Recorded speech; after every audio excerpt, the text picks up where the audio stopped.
Hi, I'm Dr. David Morcom, and I'm here to talk to you about the reality of the toxic world around us. And this is a very passionate subject of mine because it is something that I see in most patients that come in. Many patients that are very knowledgeable and that are doing all the right things, or taking all the supplements, they're on a perfect diet. Toxicity is unlike some of the gut work that is becoming more prolific and understood and commonplace, where toxicity still, I think, is just going unaddressed, unfortunately. People are trying, but the reality of the toxicity is that it's very hard to get some of these toxins out of the system, and it's something that we're all exposed to.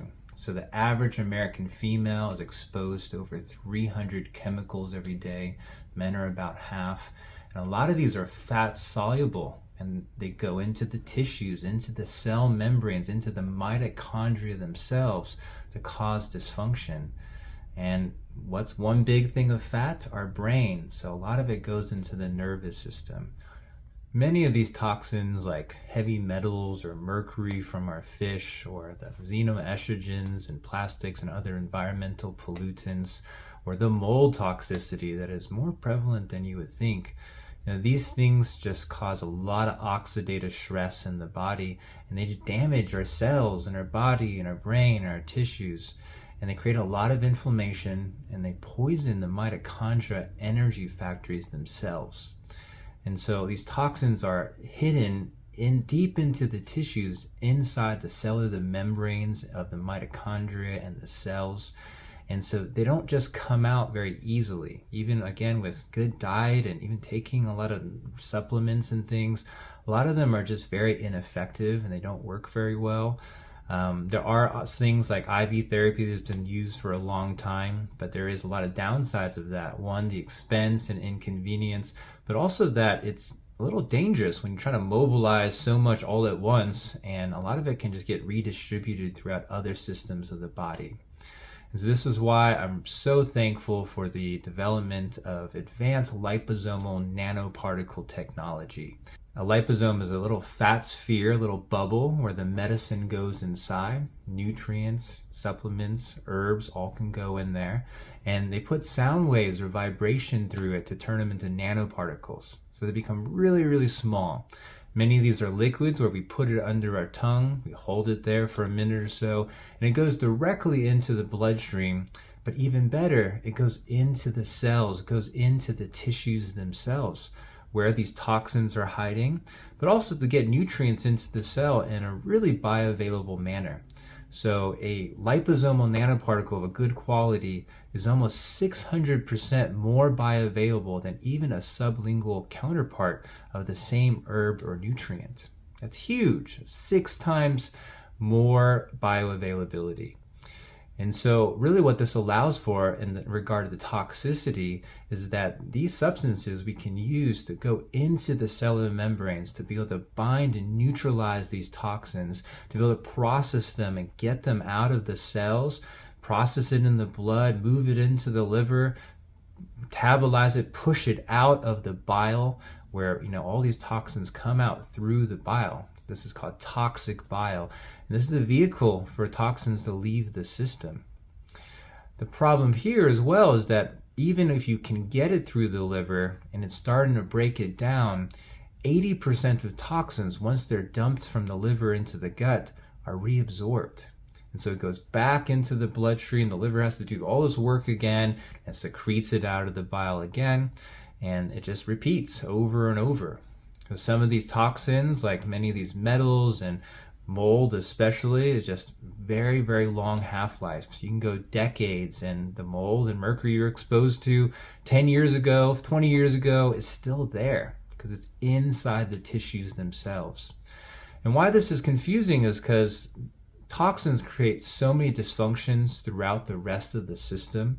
So creating inflammation, which we know is a root cause to many chronic diseases here. They disrupt the hormones. They cause chronic fatigue by poisoning the mitochondria. They imbalance the hormones, of course, as well. And they drain the adrenals. They weaken your immune system. And so this is something that often patients are coming in, they're taking all these different supplements to address these other issues. But when we really detox the system and often fix their gut first, actually, we can talk about why that's so important. They really just start feeling better. All these other systems start falling back into place and they can just move into maintenance. Then their lifestyle and diet and good, healthy lifestyle practices can really support them long term. But you got to do this deeper work first.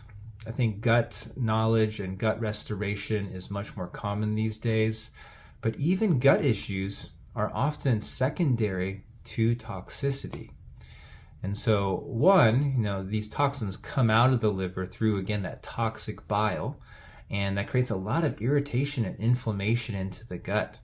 Damages our microvilli, so we're not able to absorb nutrients as well, creates that leaky gut, which is a main source of inflammation and a root cause to a lot of our chronic disorders.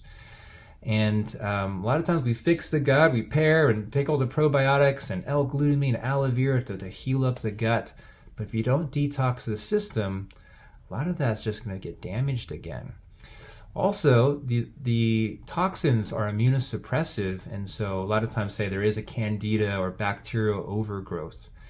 Well, if you don't detox the system, you might kill it, but the recurrence rates are going to be so high that it's just going to come back again often when you bring in the normal diet again. So the point is to do this deeper work, fix the gut, but then also detox the system often. And when we do this, we can actually stabilize the system and keep our gains instead of just falling back out of place again and again. The third thing about toxicity and how sometimes this can be a precursor to the gut issues a lot of us are experiencing is that the toxins are secreted in the bile. Again, the vehicle for toxicity to leave the system.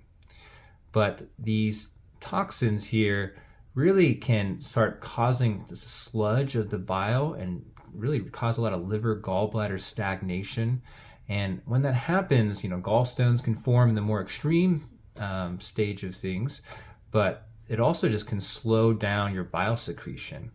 And bile is key, of course, for many things, but also just to absorb our nutrients, the fat-soluble ones like A, D, E, and K.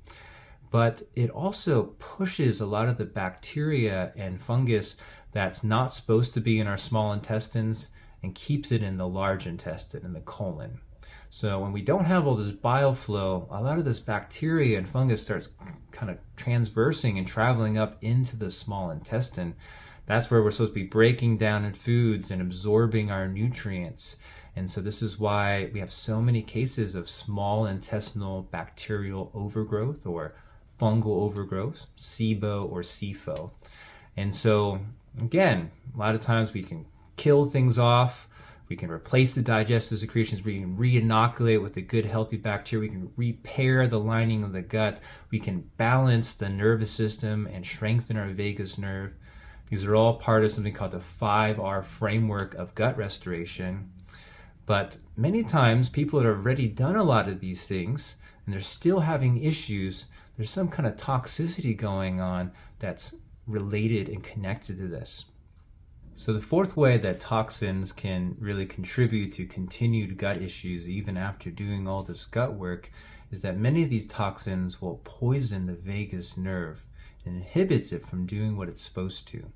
So the vagus nerve, as many of you know, is the wandering nerve that comes out of our skull, goes down the neck and into our torso, and to various organ systems, whether it's the heart or the gut. And it controls the excretion of our pancreatic enzymes and hydrochloric acid to break down these foods properly. Also, ability of peristalsis to be able to move our gut appropriately.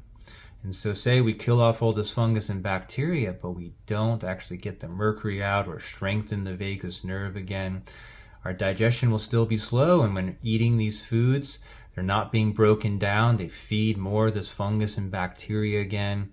Things are not moving, and just like a stagnant river or pond, there'll be lots of algae and, kind of bacteria and just kind of toxins and things that just build up in the gut, creating more inflammation and more of a festering ground for this bacteria and fungus.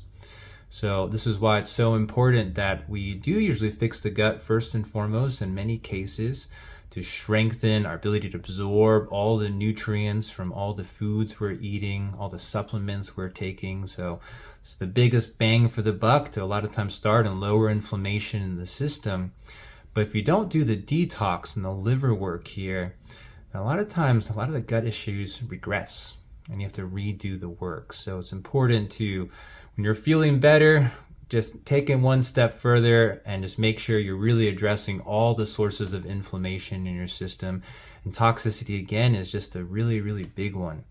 Even in the last 15 years of practice, I've seen very clearly how much more toxic many of my patients are. The level of metals and mold, just almost everyone coming in has quite a degree of toxins.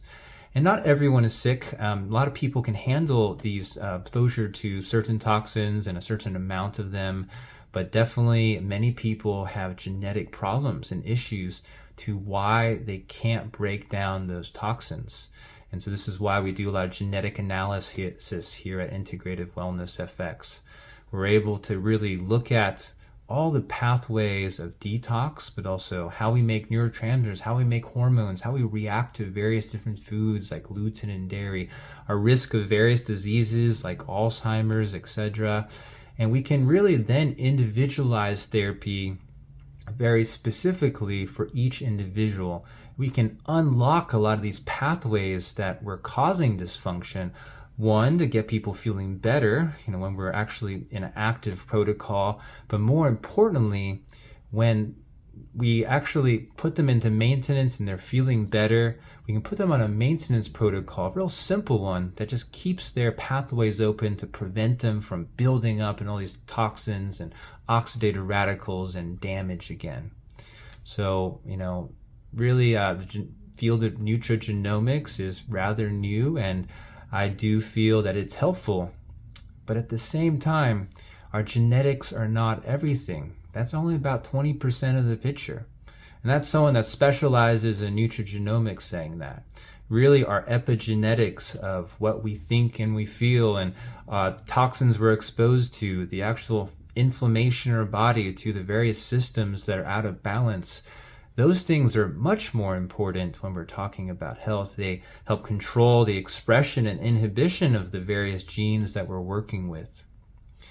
But at the same time, there often are some severe genetic mutations and blocks that are really keeping people from very easily and optimally having the health that they deserve. And so, I believe also in epigenetics and how our thoughts and our emotions and our lifestyle and our diet and our feelings of connection with others are primary. But at the same time, sometimes it's an uphill battle for certain people with specific genetics. And so it's really cool that we're able to just get a saliva test and measure all the hundreds of markers in your individual genetic code, and then really be able to determine what's actually causing these problems. And sometimes we just can't make a certain nutrient. We just replace that nutrient. You're able to do all those different things again, and people feel better. So one of the best things I love about this nanoparticle technology is that it's really cheap and affordable compared to all these IV therapies, for example. And you're able to do it from the convenience of home for a fraction of the cost. And so this really allows people to do this really deep work of a cellular detox, but do it from the convenience of home. So in summary here, if you've been dealing with a chronic inflammatory disease for a long period of time, you've done a lot of gut work, you've been taking lots of supplements, you're doing all the right things on diet and lifestyle, and you're not feeling well still, again, just remember that there's deeper things going on, and we need to figure out what's going on for you. And often toxicity is the big piece of patients that are coming from other practices even. They're on all these supplements and they're not really fixing the source of all this inflammation. And these toxins are just hard to get out, and they're in the tissues. And it could happen with diet and lifestyle and doing saunas and things like that, but it's going to take a long time. And Really, I think it's just the most cost-effective, time-effective, and only true way to do it is just fixing these root systems, getting these toxins out of the cells and the mitochondria, and just getting people feeling better faster so they can just go back to their normal lives. So I'm Dr. David Morcom with Integrated Wellness FX, and health and happiness to you in your day.